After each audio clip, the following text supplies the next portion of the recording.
second.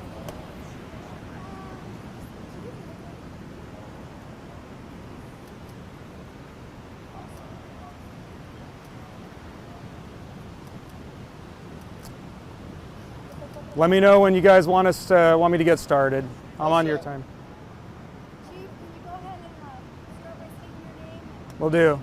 I'm going to introduce everybody and then I'll go into it. Is that all right? Okay. All right. Good morning, everybody. My name is David Parsons, Fire Chief, City of Oceanside. I'll introduce who I have with me. To my right, we have City Council Member Eric Joyce, Council Member for this district that the Pier is a part of. To my left, I have Assistant City Manager Michael Gossman representing the City Manager's Office. And on the far left is Division Chief Blake Dorse. He's the Plan Section Chief for this incident. I'll give you an update on the fire where it is right now. And I'll recap what happened overnight. So overnight, we did have fire activity. Some of that was planned. We had fire underneath the deck that was difficult to get to. So we cut what's called a trench cut, where we opened up the deck plate down so that we could get access underneath the deck towards the restaurant. So that's to my back towards the west. So that does two things for us. It gets us access to any fire that's underneath, and it also allows a cutoff point so that the fire cannot travel any further down the pier. I will report again, and I'm very happy to report that we're estimating minimum we've saved 90% of this pier. So that's really, really good news. I want to emphasize how important that is for the community and how important that is for the success of the firefighters, lifeguards, partners, and the community at large. I mean, this is truly a special event that we could all come together and take care of this problem. All right, so fire activity got some people nervous on social media. We were in control of that. Everything was taken care of. Where we are right now is the roof of the restaurant did collapse. Again, controlled. It's all beyond the point that we had the cutoff set up. We continue to put water underneath where we have fire hidden underneath. We continue to put water on the restaurant itself. And if you notice, there was a helicopter flying. That's Reach helicopter. It's a medical helicopter based out of Oceanside, but we have a fire chief, deputy chief on board to get intel to see what's going on so we can continue to fight the fire and get this thing out completely. We're not going to declare fire under control quite yet, but we're almost there. All right, so where we are this morning is the EOC, the Emergency Operations Center of the City of Oceanside, is operating at a level 3. That's a minimal level. We are connected in with the county on that. We are working in concert with, right now, San Diego lifeguards. The San Diego Fire and Rescue Lifeguard Division has boats up here, and they're providing the majority of the assistance that we need on this fire. San Diego Harbor Patrol also has a fire boat on scene. We have a total of 48 personnel, 36 of whom are fire, 12 of whom are lifeguards. That includes the folks on the boat. 2 fire engines on scene currently, 4 total boats. All boats are fire capable. Starting right about now, we're taking a tactical pause, meaning we're stopping operations to kind of take a look at what's happening and get some eyes on without any activity. We're going to re-energize the utilities on the pier to a limited extent. The utilities help tell us if the sensors on, there's some sewer tanks that are suspended underneath to see if we've had any releases. Visually, we've had no release of any hazardous materials, sewage, anything that would be negative to the health of the water. So really good news there.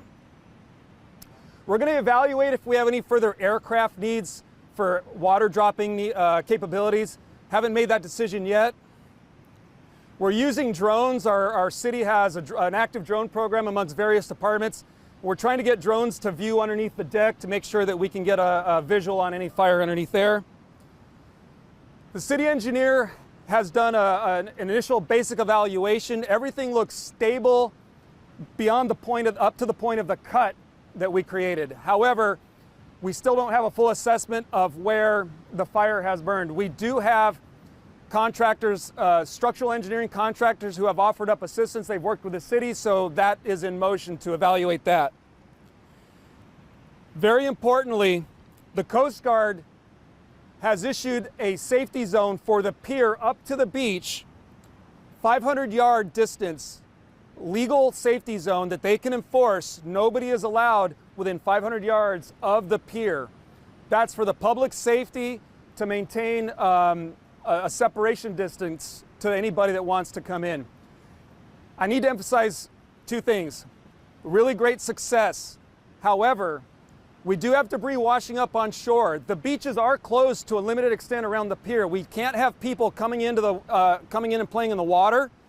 We can't police every inch of this beach, and it's a public safety issue if people are coming into the water. There's a lot of debris in this water. There's a lot of runoff from the fire. We don't want people getting sick and contacting the potentially contaminated water. At this point, it's just fire debris. Should be minimal, but we don't know, and we have our partners at County Health coming in to help evaluate that. All right. Finally, I'll say that this morning we had an ops briefing where we talked about operationally what we need to do. We rolled that into an emergency operations center briefing where all the city leaders got together and we discussed how we're going to tackle the problems. Water department, development services, public works. We have an incident action plan created for the rest of the day. That's going to go until 7 p.m. tonight. We're going to evaluate our progress as the day goes on. And then we're going to have another set of meetings at about 5 o'clock where we're going to make the next set of decisions to look at our next operational period, which will be overnight. We anticipate being out here for a couple of days, but I'm very hopeful that the fire activity itself will slowly dissipate as this day goes on.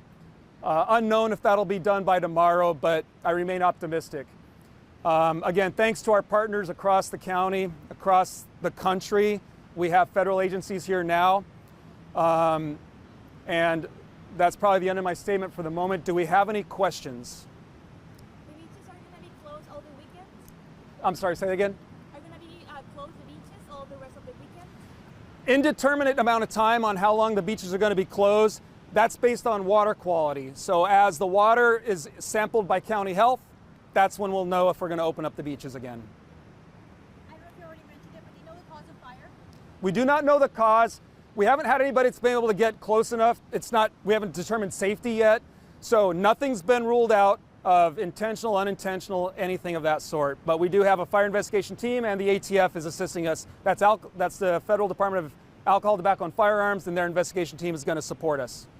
Do you have a small point of origin? Was it inside the building? I can only narrow down the point of origin to the building itself, and that's all I can tell you. That's the main, what used to be the Ruby's restaurant. There was a new vendor that was doing some remodeling. We were getting ready to hopefully have a new restaurant open. So it was in the process of that tenant improvement. You mentioned federal agencies, the ATF, anyone else here? I apologize if I said plural. At this point, I've only got the ATF. Yeah. Sorry. No, the Coast Guard is a federal agency, so we have had them involved. Those are what I have off the top of my head. One quick question. So are there tanks of gas that are out here, or tanks of that you... I can't hear you. Are there tanks of gasoline or tanks of natural gas to use for cooking that are out there, like butane or anything like that? So there are gas lines that are run underneath the pier itself. Is there a propane tank out there? Okay, I'm unclear on whether there's a propane tank. I don't believe so. I don't have a visual on what's in behind the utility wall. The utilities were shut off though immediately. So any lines that were running out were immediately shut off. Let me make note of another item, is that there's a utility area that's on the southeast corner of the restaurant. We actually prioritized that as an area to protect because it had water lines coming to it. It did have gas lines coming to it. It had some sensors that go down to the suspended tanks, and we successfully protected that area. We successfully protected the suspended tanks underneath. So again, really positive result there. Chief, this has been going on for almost 20 hours. Have you ever dealt with a situation at this length of an extent? And were there any external factors like wind that exacerbated the situation, aside from those defense lines that you were purposely creating to get the fire out? So good question. Look, this is the California Fire Service. We go on multi-week and month vegetation fires. We develop a robust incident management structure We have experience at all levels of types of incidents, and we are set up to apply our expertise to any type of incident. And this is just another type of fire that, hey, it's unique, but we have a system and a process that we can attack this successfully, and I think it's borne out in the results so far. So it's all the expertise of our people. Oceanside Fire responds to fires across this country. I've been in Georgia on fires, we've been in Oregon on fires. We just apply that knowledge and that expertise here in this incident. In terms of the wind, it was a factor initially. You couldn't see it in the video. We had 30, 40 firefighters on the pier in that smoke when you saw the helicopters rotating around and the fire boats in there. All those young men and women were on SCBAs, or they were lifeguards, making sure that nobody got hurt if they fell in the water. We went through a couple hundred bottles of air, I believe, to support their breathing, protect their lungs in that situation. Talk about the fire suppression system that's actually built into the pier and how you were able to use that. Yes. So with the foresight of city leaders, it has a fire suppression system that was very old and was not good up until January of this year. It got completely replaced and was brand new in January of this year. And I'm going to say thank goodness, because we used it right off the bat. It was robust, it was strong. We actually, that's a factor in saving this pier. How does that work exactly? Okay, so it's a hard line of water, metal line of water that's under pressure from city water. We support it with a fire engine. We just hook lines up to a port, and we can fight fire from the port on the pier. We had hose lines running up the pier as a secondary means of water supply and another way to attack the fire, and that's how we got multiple lines on the fire at the end of the pier. It's possible, like after this fire, you need to like do a reconstruction on the pier?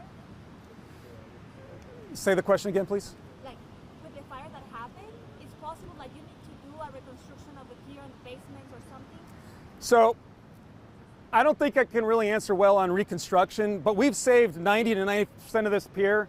I'm going to speculate that this pier will remain and will be rebuilt in a better situation after that, once we get our federal partners and state partners involved. Fire department have any lessons learned? Anything new they learned from fighting this fire yesterday? I don't have any lessons learned at the moment. I'm just After action report. Yeah, we're gonna, thank you. Talk about that, please. Step here closer for the mics. After every major incident, we always perform what's called an after action report, and usually those are where the lessons learned kind of come out in that report. We always use those for training and education of our workforce following each fire. So as of now, all of those lessons learned would be somewhat speculative until we get the feedback from all the personnel that were on scene in the incident. But certainly on every incident, there's lessons learned. But overall, this incident went very, very well. I'm going to echo that statement. You know, I had goosebumps watching our people and our lifeguards and our police officers and our partners going to task and getting this accomplished. It was sad, but then special at the same time. Yes. For the business, the brine box, any idea when that'll be open, if the rest of the pier will be open in the next week or so? I have no information on when we're going to reopen the pier. I think that is a likely event. I just don't know how far and how far on the pier and then how far in the future. Unfortunately, the brine box and what was going to be a new restaurant are significantly damaged to the point that they're not going to be openable in the conditions they are in now. That's when we're going to look at the rebuild process off in the future. Chief Parsons, and maybe just a little bit of the feeling this morning. I mean, you know, from the city of Oceanside, Ruby's was such a landmark. The restaurant was a landmark. It's completely gone. It's a weird scene. So maybe a little bit of that feeling this morning. Yeah, I'd like Councilmember Joyce to maybe answer that question. Community feelings. Are you going to be able to hear him okay if he speaks close enough to me? Yeah. Okay. So, Speak into his chest. look, I got nothing but love for our fire chief today. And I think that echoes our community. This is more than just a landmark for the rest of our region. This is a piece of home to generations of Oceansiders. And so this loss hits very deeply in our community. We appreciate the outpouring that we've already felt from our local neighbor cities, but when you talk to the people that are walking around, they're still in shock, and we're going to be going through some grieving as a community. So I understand everybody wants to get it open as soon as possible, but let's take a moment to breathe. Let's take a moment as a community to stand together with our public safety, who did an amazing job, and there'll be time to look to the future. Let's take some time to be together. Thank you. Any other questions? All right, thank you. When do you think? What is it? Be a good time to reconvene out here? 1400. 1400. That'll be before we have. I'll have some information, but After our briefing. We could do it at, so we could do it at 1900. we should probably do an intermediary one, and then okay. So we're going to have another operations meeting and an EOC meeting this afternoon, late this afternoon, where we're going to reconvene and talk about what we find and learn over this operational period and some decisions we're going to make. I'll make myself available. Chief Dorse will be available as PIOs to answer some specific questions. But I think for a formal presentation with a lot of information, it's better after that point. So I'm going to recommend 18 or 1900? 1900, so 7 p.m. for a more complete presentation. But we'll commit to making ourselves available to you. If you want to come back in the afternoon, we'll be around and be able to answer some questions then, on probably more of a one-on-one basis. All right. All right, disconnecting. That's a lot of them on there. Yeah.